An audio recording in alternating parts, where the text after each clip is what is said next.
വധശിക്ഷയ്ക്ക് വിധിക്കപ്പെട്ട് യമൻ ജയിലിൽ കഴിയുന്ന നിമിഷപ്രിയയുടെ മോചനത്തിന് വേണ്ടി ഇടപെടൽ നടത്താൻ തയ്യാറാണെന്ന് ഇറാൻ വിദേശകാര്യ മന്ത്രാലയം. ഇറാന്റെ വിദേശകാര്യ ഉപമന്ത്രിയുടെ ഇന്ത്യൻ സന്ദർശനത്തോടനുബന്ധിച്ച് അദ്ദേഹത്തിന്റെ ഒപ്പമുണ്ടായിരുന്ന ഒരു ഉദ്യോഗസ്ഥൻ വാർത്താ ഏജൻസിക്ക് നൽകിയ പ്രതികരണത്തിലാണ് ഈ പരാമർശം നടത്തിയിരിക്കുന്നത്. മാനുഷിക പരിഗണന കണക്കിലെടുത്തുകൊണ്ട് സാധ്യമായ എല്ലാ തരത്തിലുമുള്ള ഇടപെടൽ നടത്തുമെന്ന് അവർ മാധ്യമങ്ങളോട് പറഞ്ഞു. കഴിഞ്ഞ മാസമാണ് നിമിഷപ്രിയയുടെ വധശിക്ഷ നടപ്പിലാക്കാൻ യമൻ പ്രസിഡന്റ് റഷാദ് അൽ അമീദ് അനുമതി നൽകുന്നത്. ഒരു മാസത്തിനകം ഈ വധശിക്ഷ നടപ്പിലാക്കുമെന്ന് റിപ്പോർട്ടുകളാണ് പുറത്തുവന്നിരുന്നത്. ഇന്ത്യൻ വിദേശകാര്യ മന്ത്രാലയം നേരത്തെ തന്നെ നിമിഷപ്രിയയുടെ മോചനത്തിന് വേണ്ടിയുള്ള ശ്രമങ്ങൾ തുടങ്ങിയിരുന്നു. പക്ഷേ ഒന്നും ഫലം കാണാതെ പോകുകയായിരുന്നു. ഇപ്പോഴും സാധ്യമായ ശ്രമങ്ങളും സഹായങ്ങളും എല്ലാം നടത്തുന്നുണ്ട്. ഇപ്പോൾ ഇറാൻ കൂടി അതിനുവേണ്ടി പിന്തുണയ്ക്കുമെന്ന് പറയുമ്പോൾ ഒരു പ്രതീക്ഷയാണ് നിമിഷപ്രിയയുടെ കാര്യത്തിൽ നമുക്ക് ലഭിക്കുന്നത്. യമൻ ഭരണകൂടവുമായി അടുത്ത ബന്ധം ഇറാനുണ്ട്. ഇറാൻ അതിനുള്ള സ്വാധീനമുണ്ട്. അവിടുത്തെ ഭരണകൂടവുമായി ഇടപെടാനുള്ള സ്വാതന്ത്ര്യമുണ്ട്. അതുകൊണ്ട് തന്നെ അവരുടെ വാഗ്ദാനം വളരെ നിർണായകമാണ്. യമന്റെ തലസ്ഥാനമായ സനയിലെ ജയിലിലാണ് നിമിഷപ്രിയ ഇപ്പോഴുള്ളത്.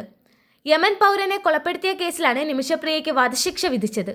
നിമിഷപ്രിയയുടെ മോചനത്തിനായി ഇതിനോടകം ധാരാളം ശ്രമങ്ങൾ നിമിഷപ്രിയയുടെ കുടുംബത്തിന്റെ ഭാഗത്തു നിന്നും ഇന്ത്യൻ വിദേശകാര്യ മന്ത്രാലയത്തിന്റെ ഭാഗത്തു നിന്നും ഉണ്ടായി.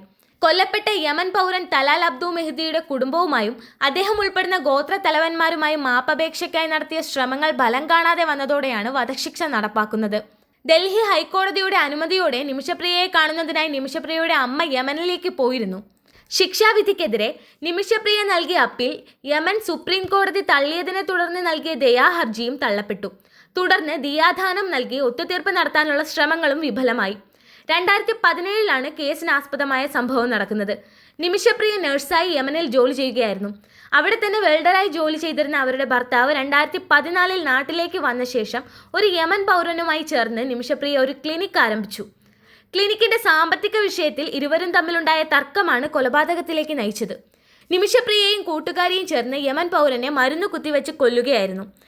ശേഷം മൃതദേഹം കഷ്ണങ്ങളാക്കി വാട്ടർ ടാങ്കിൽ സൂക്ഷിച്ചെന്നും ദുർഗന്ധം അനുഭവപ്പെട്ടപ്പോൾ അയൽക്കാർ അധികാരികളെ അറിയിച്ചതിനെ തുടർന്നാണ് നിമിഷപ്രിയ അറസ്റ്റിലായതെന്നുമാണ് റിപ്പോർട്ട്.